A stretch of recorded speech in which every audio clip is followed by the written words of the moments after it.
capítulo 2, versículo 1 de Atos dos Apóstolos. O capítulo que marca o grande evento da descida do Espírito Santo por ocasião da festa de Pentecostes, que era uma festa tradicional do calendário judaico. Acontecia 50 dias depois da festa da Páscoa. A gente vai comentar sobre isso aqui. Capítulo 2 de Atos, versículo de número 1.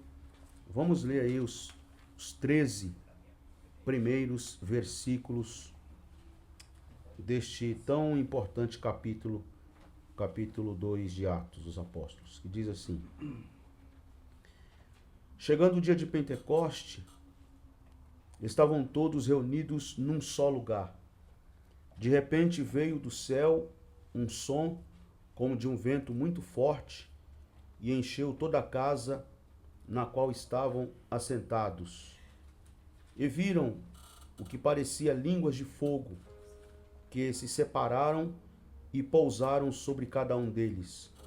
Todos ficaram cheios do Espírito Santo e começaram a falar noutras línguas, conforme o Espírito os capacitava, ou lhes concedia que falassem. Havia em Jerusalém judeus devotos, vindos de todas as nações do mundo. Ouvindo-se o som, ajuntou-se uma multidão que ficou perplexa, pois cada um os ouvia falar em sua própria língua. Atônitos e maravilhados, eles perguntavam: acaso não são galileus todos estes homens que estão falando? Então, como os ouvimos cada um de nós em nossa própria língua materna? Partos, medos, elamitas, habitantes da Mesopotâmia, Judéia, Capadócia, do Ponto, da província da Ásia, Frígia e Panfilha, Egito e das partes da Líbia próximas a Cirene, visitantes vindos de Roma, tanto judeus como convertidos ao judaísmo, que na sua Bíblia aí deve estar prosélito, né? Prosélito eram aqueles que eram convertidos ao judaísmo, cretenses e árabes. Nós os ouvimos declarar as maravilhas de Deus em nossa própria língua. Atônitos e perplexos, todos perguntavam uns aos outros: que significa isto? Alguns, todavia, zombavam deles e diziam: eles beberam vinho demais, estão bêbados, estão cheios de mosto, estão embriagados. Bem, esse capítulo 2 de Atos, é um capítulo que marca o ponto de partida da igreja, a grande alavancada, a grande arrancada, vamos dizer assim, a grande largada da igreja. Jesus havia ascendido aos céus, os discípulos ficaram na expectativa do Espírito Santo que haveriam de receber em Pentecostes. Não necessariamente em Pentecostes, eles na verdade não estavam muito ligados ao dia que de fato esse evento aconteceria, o Espírito Santo seria dado, né? Mas fato é que após 10 dias da ascensão de Jesus aos céus, eles foram surpreendidos por esse poder maravilhoso do Espírito Santo, por essa descida do Espírito Santo que veio sobre eles. E a conta aqui é fácil, porque Jesus morreu e ressuscitou no período da festa da Páscoa, que está no capítulo 1, versículo 3. Jesus morreu e ressuscitou no período da festa da Páscoa, e após a sua ressurreição, ficou 40 dias falando com eles a respeito do reino de Deus. Está aí no capítulo 1, versículo 3. Da ascensão de Jesus aos céus até o dia de Pentecostes, contou-se exatamente 10 dias. Por que sabemos que foram 10 dias? Porque se Jesus morreu e ressuscitou no período da festa da Páscoa e após a ressurreição ficou 40 dias falando com eles a respeito do reino de Deus, e a festa de Pentecostes era uma festa que acontecia 50 dias depois da festa da Páscoa, então o capítulo 2, versículo 1 diz que cumprindo-se o dia de Pentecostes, né? Chegando o dia de Pentecoste, quer dizer, passados 50 dias da festa da Páscoa, começa agora a festa de Pentecostes. E é nessa festa de Pentecostes, é nesse grande dia da festa dos Pentecostes, que era a festa das primícias, era uma grande celebração que girava em torno das colheitas, das primícias, né? No calendário litúrgico do cristianismo ocidental, comemora-se o dia de Pentecostes, que é o 50º, né? É o 50º dia, é o número 50 dias depois da festa da Páscoa, e era contado assim, ou tratado assim, ou comemorado assim, por acontecer justamente, exatamente, após 50 dias da festa da Páscoa. Era originalmente, a festa dos Pentecostes, era originalmente uma das 3 grandes festas judaicas, mas tornou-se uma celebração cristã por neste dia abrir-se as portas do acesso ao Evangelho ao mundo inteiro. Então, isso é um ponto importante para pensarmos, que inicialmente esta festa é uma das 3 grandes festas da tradição judaica.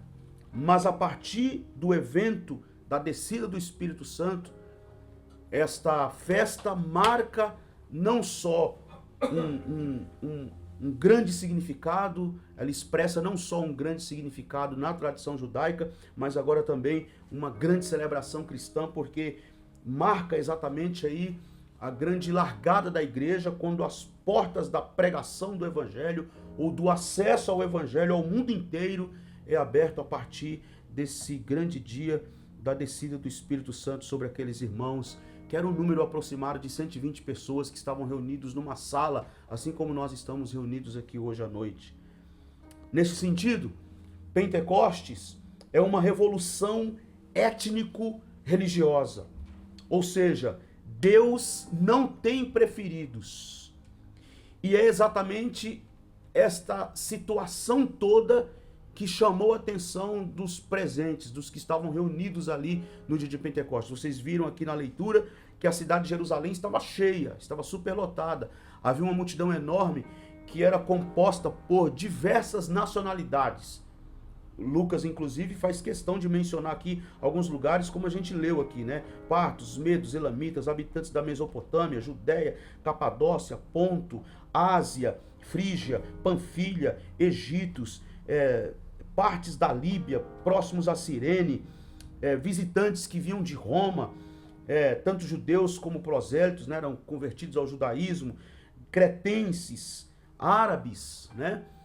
Então, a cidade superlotada por uma multidão enorme, composta por diversas nacionalidades, diversas regiões do mundo daquela época. E isso choca aquela multidão toda, porque esse grupo de homens e mulheres cheios do Espírito Santo estão recebendo o poder do Espírito Santo para falar na própria língua nativa daquela multidão que estava ali, daquele povo que estava ali. Falavam, vamos colocar aqui, diferentes línguas, dialetos, e agora você tem um grupo de homens e de mulheres, grande parte deles eram semi-analfabetos, mal o que eles falavam era o aramaico, que nem era uma língua oficial. O aramaico era um dialeto do hebraico, que era a língua que Jesus também falava a língua que Jesus falava entre Jesus, os discípulos, né, e, os judeus ali naquele contexto de Jerusalém, da Galileia, de Nazaré, Jesus que era de Nazaré, né?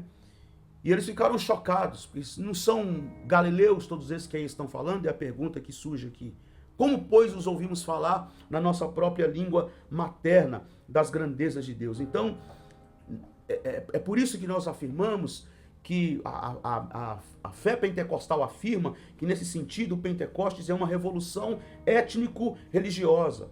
Quer dizer, Deus não tem preferidos. Todos têm o direito de ter acesso a Ele e podem receber o poder de serem chamados ou de serem seus filhos. E há uma coisa, um paralelo importante que nós devemos considerar aqui, que é entre Pentecostes e Babel, lá no Antigo Testamento, no livro do Gênesis. Lá no livro do Gênesis, nós temos a história da construção, do grande projeto da construção da Torre de Babel. E o que é que marca esse grande evento da construção da Torre de Babel? O que marca o grande evento, do grande projeto da construção da Torre de Babel, é o fato de que houve confusão nas línguas. Ninguém se entendia mais. Me traz aqui, me traz madeira. O cara levava pedra. Me traz pedra, ele trazia enxada. Me traz a enxada, o cara levava uma vassoura. Virou uma confusão das línguas. E isso resultou em povos, em nações distintas, de pessoas que foram se distanciando, se afastando umas das outras, e cada um foi formando o seu grupo, o seu povoado, a sua tradição, a sua cultura, a sua língua, a sua etnia, o seu dialeto e daí por diante. Então, essa confusão das línguas no grande projeto da construção da Torre de Babel é o que marca, né, essa história lá no livro do Gênesis. Em Pentecostes, no capítulo 2 de Atos, acontece o inverso. Em Pentecostes, no livro de Atos dos Apóstolos, o que marca o grande evento de Pentecostes, com a descida do Espírito Santo, não é a confusão das línguas, mas sim o entendimento das línguas. Porque cada um ouve falar das grandezas e das maravilhas de Deus na sua própria língua materna, na sua própria língua nativa. E isso é uma revolução étnico-religiosa. Deus está dizendo ao mundo inteiro, usando aquele grupo de homens e mulheres semi-analfabetos, que falavam male, como eu já mencionei, o aramaico, que não era nenhuma língua oficial, era um dialeto do hebraico, que nunca cursaram idiomas nas faculdades da Palestina, nunca cursaram idiomas nas universidades de Jerusalém. Contudo, pelo poder do Espírito Santo, estavam falando das grandezas de Deus na língua nativa de cada um dos que ali estavam. E isto é uma declaração de Deus universal para todos os homens, para todas as mulheres, em redor de todo o mundo, em todo o planeta Terra, que a porta da graça está escancarada e que a grande chuva do Espírito Santo é sobre todos. É só uma questão de crer. Cada um crê neste poder, nesta promessa, tanto da graça de Jesus ofertada aos homens, como da manifestação do seu Espírito que capacita e que habilita-nos a cada um de nós a falarmos deste amor maravilhoso, desta graça abundante e maravilhosa de Jesus Cristo, nosso Senhor. Em Pentecostes, nós temos a marca da cristologia, do encontro. Pentecostes marca o encontro da cristologia com a pneumatologia. São dois termos teológicos. Cristologia, que é estudo de Cristo, ou a doutrina de Cristo, né? Logia é estudo, vocês sabem, ou doutrina. Cristologia, doutrina de Cristo. É uma disciplina da teologia sistemática que estuda a doutrina a respeito de Cristo. E pneumatologia, que é a doutrina do Espírito Santo. Então, em Pentecostes, nós temos o encontro de Cristo e o Espírito Santo. Da doutrina de Cristo com a doutrina do Espírito Santo.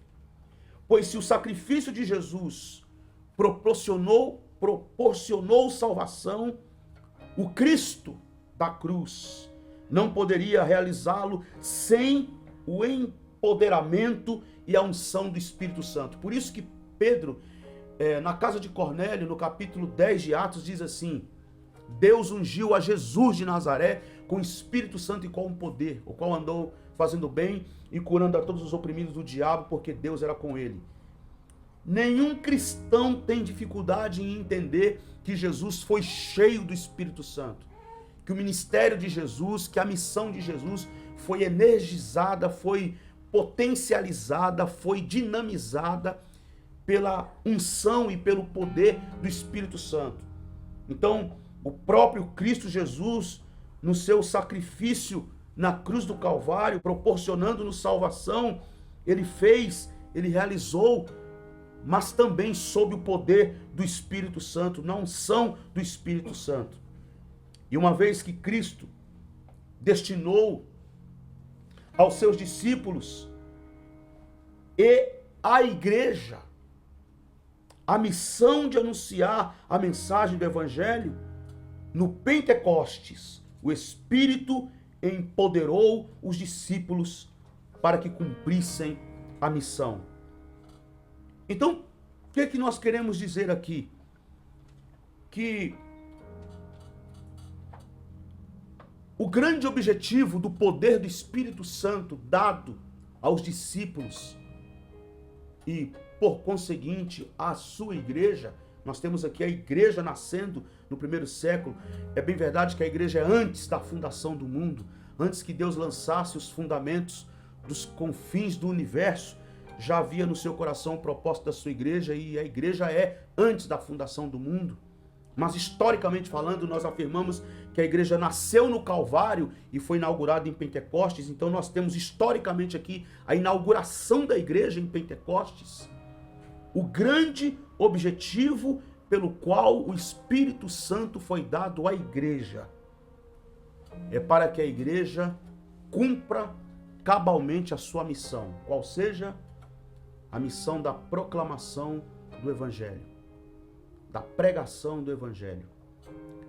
A missão de, como nós falamos aqui no encontro da semana passada, anunciar que o reino de Deus chegou, que o reino de Deus está entre nós.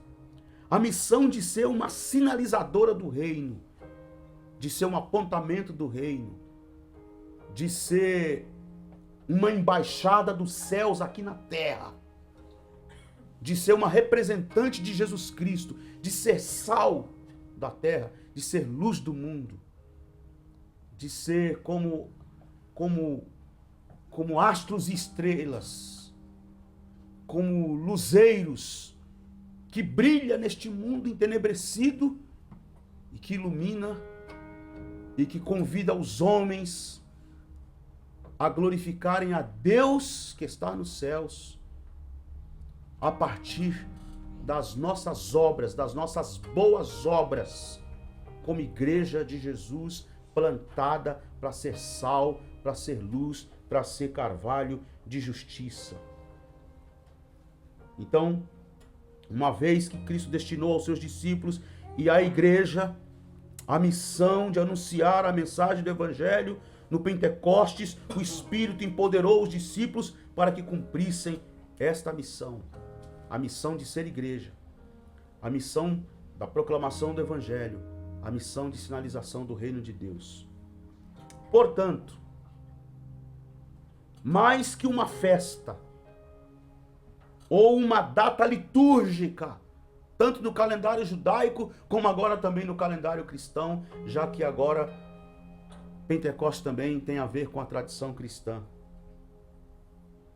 Pentecostes é a oportunidade e a capacitação contínuas ou contínua para a igreja desempenhar a sua missão. Vou repetir isso aqui. Pentecostes é a oportunidade e a capacitação contínua para a igreja desempenhar a sua missão. Sem ele, não há missão e, consequentemente, não há igreja. Então, a igreja recebeu a capacitação, recebeu a energização, o empoderamento do Espírito Santo para cumprir a sua missão como igreja. A igreja não tem o direito de falhar. A igreja não tem o direito de errar. A igreja não tem o direito de se transformar em uma agremiação política para promover políticos. A igreja não tem o direito de se tornar uma extensão de partidos políticos. A igreja não tem o direito de ser financiadora de nenhum projeto institucional, burocrático, humano, político. A igreja não tem esse direito, porque a igreja foi projetada pelo próprio Deus lá na eternidade, nasceu nas dores parturientes do Calvário e foi inaugurada em Pentecostes com esta única e exclusiva missão: a glorificação do nome de Cristo, a pregação do Evangelho e a edificação do reino de Deus entre os homens. É esse o nosso chamado, é essa a nossa missão, e é para isso que nós somos convocados. E que Deus nos ajude para que esse Espírito Santo, o Consolador, o enviado do Pai, o Espírito Divino, o Espírito de Deus, o Espírito Consolador,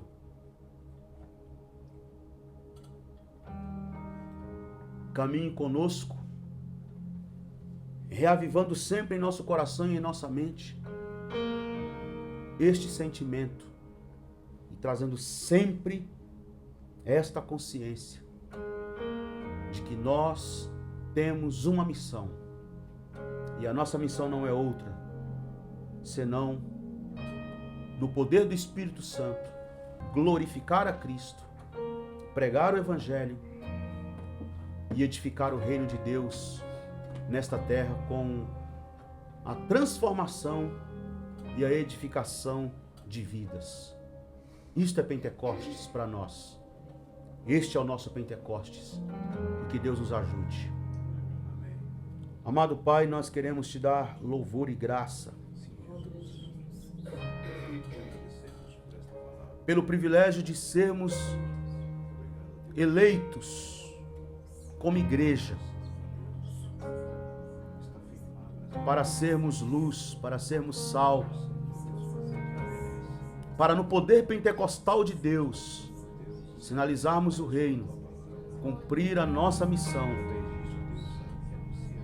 para como igreja eleita, baluarte da verdade, no poder pentecostal de Deus, glorificar a Cristo, anunciar o Evangelho e edificar o reino. Clamamos pela igreja brasileira que tem andado um tanto quanto distante dos valores do reino. Clamamos por um avivamento, por um despertamento espiritual nesta nação, qual nunca houve antes. Precisamos urgentemente. Carecemos, ó Pai, com muita urgência. E somente o Teu Espírito Santo pode trazer este verdadeiro avivamento. Assim como foi em Pentecostes, que nós possamos neste tempo, nesse ambiente pós-moderno, experimentar esse Pentecostes legítimo, esse Pentecostes verdadeiro, esse Pentecostes genuíno, que convoca, que provoca, que põe para fora uma igreja verdadeiramente comprometida e aliançada, não com os partidos políticos, não com os projetos de poderes humanos, mas comprometida, intimamente aliançada com os valores do reino e com a proclamação do Evangelho. Faz assim conosco e cumpra em nós a Tua vontade e o Teu querer, para o louvor e para a glória do Teu nome. Amém.